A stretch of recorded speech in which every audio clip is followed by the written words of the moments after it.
Hi everyone, this is going to be a quick check-in around the energies of the full moon in Virgo, which happens just before the spring equinox on March the 20th, 2022. Obviously this is from the perspective of the northern hemisphere, but you know, the equinox. So this full moon happens on the 18th of March, and I'm going to just do a really quick one because I kind of feel as though I want to try and make some shorter videos about this kind of thing, and I've actually done another video which focuses on more kind of free-flowing divination because I think it's more fitting for the time. So anyway, let's dive in and just see what the main energies are for this 2-week period. So in terms of overall energies, we are talking about mutable earth and mutable water. So these are both kind of feminine or yin energies, and it's interesting because it obviously stands in quite a strong contrast to the very strong cardinal fire energy that comes in when the sun ingresses into Aries on the 20th of March. So you do have to kind of bear that in mind, that there's this kind of lunar energy which is quite subtle, and then there is the solar energy which is going to predominate, I think, but this will still be kind of flowing underneath for the next 2 weeks or so. So the sign of Virgo is generally focused on very pragmatic earthy things like digestion, diet and health, as well as things like schedules and routines.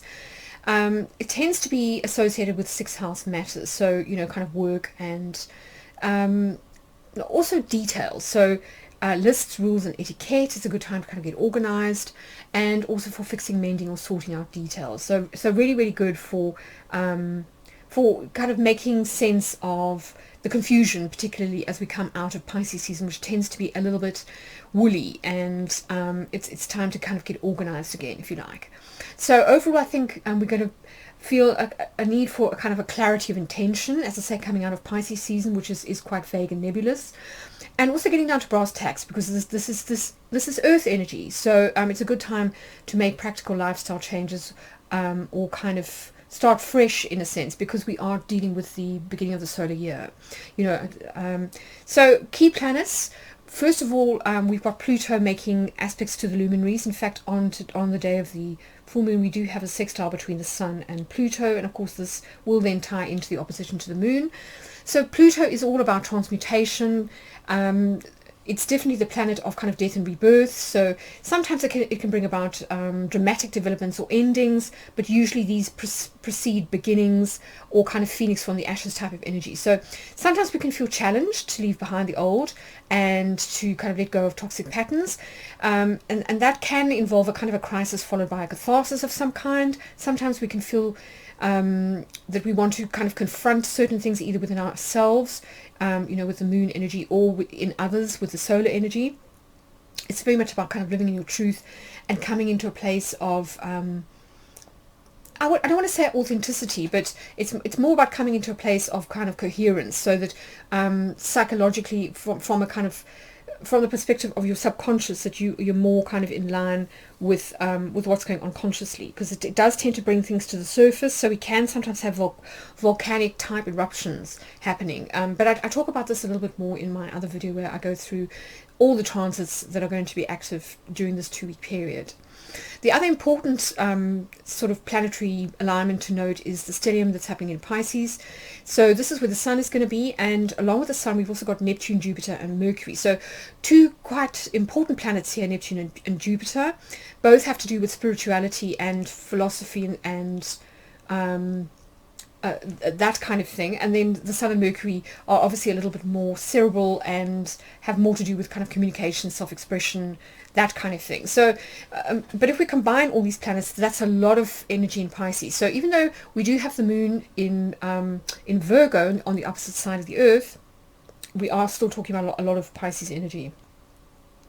So this is always about fluidity, surrender, creativity, and other things like forgiveness and compassion. So as I say, if crises of some kind come up with Pluto, then I think it's good to try and deploy this kind of more flowing, compassionate, forgiving energy, because I think it will help to sort of balance things out a little bit, rather than getting into the Virgo tendency to be critical, or kind of carp or complain or moan, that kind of thing.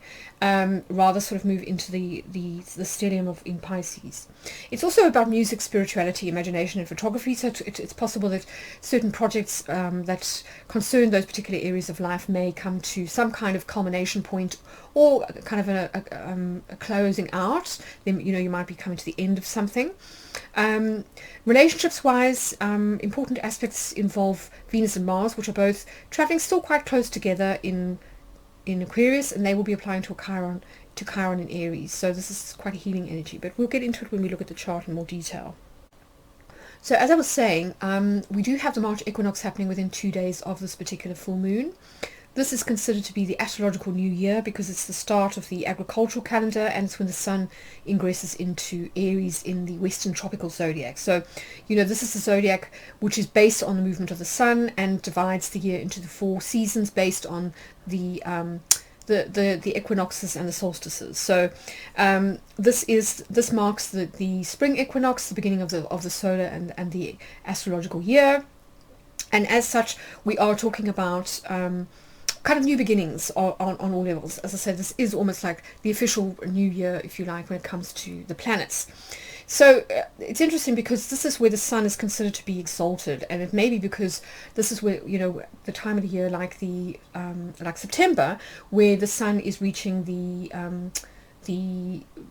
equator, and so you get equal day and night, and you tend to get good temperatures and sort of equal amount of day and night, and as such the sun is considered to be in kind of Goldilocks temperature regions, and that may be why the sun is exalted there. But generally speaking, it is very positive yang kind of energy. It's good for taking the initiative, for starting new things, and for generally kind of getting things done.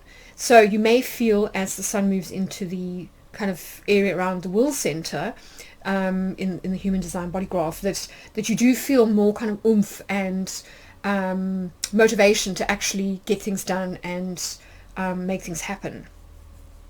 So just something to bear in mind. And obviously this is the second kind of new year type of energy after the lunar new year that we had in February. So depending on whether you tend to be, whether you have a lot of Mars placements, or you have a lot of Aries in your chart, or you are more solar or more lunar, it will depend on which of these two you feel more strongly. So Sabian symbol wise, this is an interesting one actually, considering what's happening globally. The moon will be in the 28th degree of Virgo, and this is associated with a bald-headed man in uniform who has seized power. So interesting, given what's happening with Putin, who is virtually bald, and he doesn't wear a uniform, but he sent his army into Ukraine and he is trying to seize power. So it's fascinating that we have this particular Sabian symbol activated. So for me, it's very much about kind of patriarchy and that old paradigm of kind of dominate and conquer. So it may be now that certain aspects culturally get highlighted for us around these particular issues. I put up a picture of the Emperor Vespasian here because obviously it kind of harks back to the previous empires that we've had, as a kind of Western civilization, and so it may be that on some level you are asked to kind of confront or deal with some form of kind of patriarchy, or perhaps a need to dominate or control yourself, with that kind of Aries energy. So just something to think about. I'm going to leave this up and you can have a look at the keywords and the caution, but I'm going to kind of carry on with the forecast. So if we look at the lunar phase, which is the 5-degree span that this full moon falls in, we are talking about Virgo 26 to 30, and this is all about continuity. So it's an interesting one. It's the last 5 degrees of Virgo, and James Burgess associates it with kind of ceremony and ritual, which is very Virgo. Virgo is all about kind of rituals, sometimes to the point of being OCD, but it is very good at kind of ritualizing things, and that can sometimes be useful if you want to sort of repeat something, in future. So again, you may want to sort of pause and look at some of the key points that the James Burgess has come up with. But I will say that, with Virgo, there does tend to be, we can lean towards perfection, but on the other hand, the positive side of Virgo is the tendency to be quite principled and to be quite practical and to develop practices that ultimately can be quite constructive. You know, Virgo likes to be useful, it likes to be helpful, and it likes to take the wisdom of Pisces and apply it to life and, you know, kind of everyday life. So I think there's this need to see the sort of the sun moon axis as working together, where we are trying to sort of take the more kind of higher vibrational energy of Pisces and actually apply it to everyday life, to sort of pragmatic, you know, things. All right, so as far as the aspects and things are concerned, we've got a couple of interesting things happening. First of all, we've got a kite, a great kite pattern happening here between, you can see the moon is a major focus here on in Virgo, sort of down in the 6th house. And then we've got this grand trine happening between the moon, Pluto, and then the North Node in Taurus.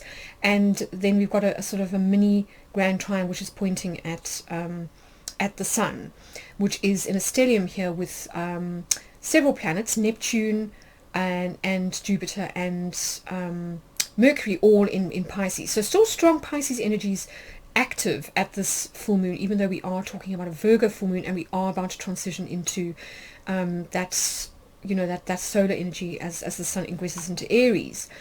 But I think certainly for the 2 days or so after this full moon, we will still feel that sort of watery Pisces energy, where we do tend to feel a little bit lost or kind of disembodied, or where we're kind of floating and we don't really feel as though we have strong boundaries, which can be nice. It can be quite dreamy, but equally you can feel a little bit disassociated or ungrounded. So sometimes it's a good idea to find ways to ground, and I think that's where the moon in practical and sort of earthy Virgo can help, where you develop rituals, sort of everyday rituals that help to ground you, whether that's eating root vegetables, whether it's walking on grass, whether it's kind of putting some Epsom salts in your bath. There are a lot of ways to ground, and I do recommend, you know, like meditating with a plant, for example, that can also help. And I do recommend doing that because it can really help us to feel a lot less anxious. You know, when we're feeling disembodied, we can very often feel disconnected from our body, and I think it can make it difficult to function in everyday life unless we kind of ground. So that's just, you know, something to think about. But I think it's an interesting one, this kite, that it's got, you know, Pluto on one end, we've got the node on the other, and both of these are to an extent about fate or about circumstances beyond our control that introduce changes that we weren't really expecting. And I think a lot is happening globally in terms of major structural changes happening, you know, financial systems kind of on the verge of collapse, wars, that kind of thing. And it can feel a little bit overwhelming, let's be honest. And I do think that we'll see this when we get to the human design. But the key thing I think here is to, where possible, go with the flow. That's the Pisces energy. Trust with the Neptune and the Jupiter that things are unfolding as they should, and even though things feel as though they're kind of breaking down, it may be a case of things having to break down before we break through to a kind of a new paradigm. But I think we will notice a shift when we get to March the 20th and the Sun ingresses into Aries. I think we'll start to feel a lot more focused and sort of what's the word, as though we have more like willpower to sort of move forward, like momentum, that kind of thing. But I think with the moon being opposite this stellium in Pisces, we may feel slightly conflicted or sort of torn on the one hand between sort of, as I say, wanting precision and to get things done and to be very focused on details and pragmatic on the one hand with the Virgo moon, and then on the other hand this very sort of woolly, slightly like unstructured energy of Pisces, which just wants to kind of merge with everything around it, that likes to kind of dream, and it might feel quite tired as well. You might feel a little bit drained physically, or you could sort of, sometimes people can start to feel anxious because they feel disembodied. So, you know, just sort of something to kind of bear in mind, because as I say, when we get to the human design, we'll see that there's a lot here about a kind of a an emotional crisis that we need to sort of move through in order to get to a place of peace and also a place of emotional recognition. So, you know, as I say, trust the process. I think that's the best way to kind of put it. The other important aspect pattern that's happening is this mystic rectangle, which also involves, funnily enough, the luminaries and the and Neptune as well as the nodes. So again, a mystic triangle, I mean, a rectangle is to an extent trying to kind of balance out or kind of get things to work together, and we are talking about 4 separate energies that are both part of sort of oppositions. So it's 2 oppositions that somehow are being so polarity, so where you feel kind of torn in two or conflicted, you're being asked to kind of harmonize. So, you know, the North and the South node are all about kind of beginnings on one hand and endings on another, about soul contracts, that kind of thing. And then, of course, the Sun and the Moon, when they are on opposite sides of the Earth, tend to represent the masculine on one hand, the feminine on the other, the conscious, the unconscious, habits versus, you know, kind of sort of willful decisions to sort of do things differently. So it's that type of energy that we're trying to kind of to balance out. And it is interesting that the nodes are currently in fixed signs, whereas the rest of the astrology that we're dealing with here is mainly in mutable signs. So I think that the fixeds will tend to sort of win out. And the best thing to do with the mutable is to sort of flow and adapt to circumstances as much as possible, to allow things to transmute from one thing to another, to kind of shape shift and to flow. And as I say, with the nodes, very often there's this element of either herd mentality or else it tends to be about fated sort of circumstances over which we have no control. So then all you can do is really respond to what's kind of happening. So that's just, you know, something that I think will be playing in the background over the next 2 weeks. And then the final aspect I want to look at is Venus and Mars. So you can see that they are still in the sort of early degrees of Aquarius and traveling within 2 degrees of each other. And they are going to be applying to squares to Uranus here in Taurus.